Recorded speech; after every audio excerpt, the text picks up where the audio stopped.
Jeanette Stewart was born in Kansas in 1873. She was the eldest of 5 children born to William and Harriet, who were farmers. Jeanette went by Nettie, and I found several mentions in the local newspaper of her scholastic achievements as a young woman. Nettie was just 16 when she married Simon Andrew Aaron, age 21.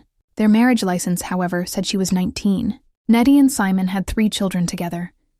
The eldest was a daughter, named Alzina, called Allie, born in 1891. Next came William in 1896, then Raymond, called Tot, in 1899. Around 1904, Simon went to Oklahoma and filed on a claim of 160 acres. He built a dugout house with a dirt floor and then moved his family there. It was a hard life, but they made it work and made their children's education a priority, moving into town temporarily until a school was built near their claim. In 1911, Nettie fell seriously ill with typhoid fever, and for a while it seemed that she wouldn't survive.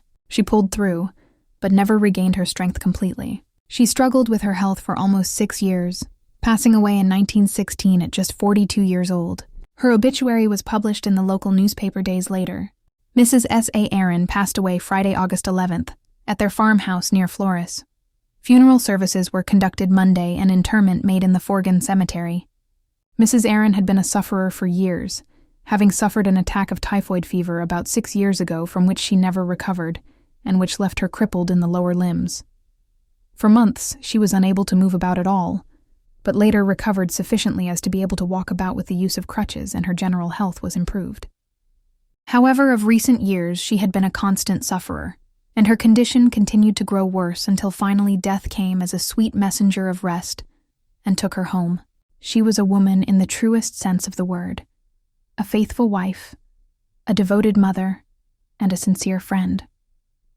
Her memory will be cherished in the hearts of those of the family circle for her self-sacrificing devotion to her family and the many deeds of love and kindness with which her life was ever filled.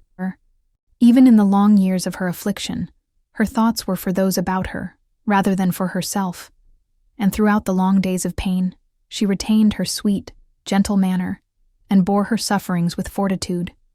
She endeared herself to all with whom she came in contact, and when she passed away, she left aught but friends who will long cherish her memory.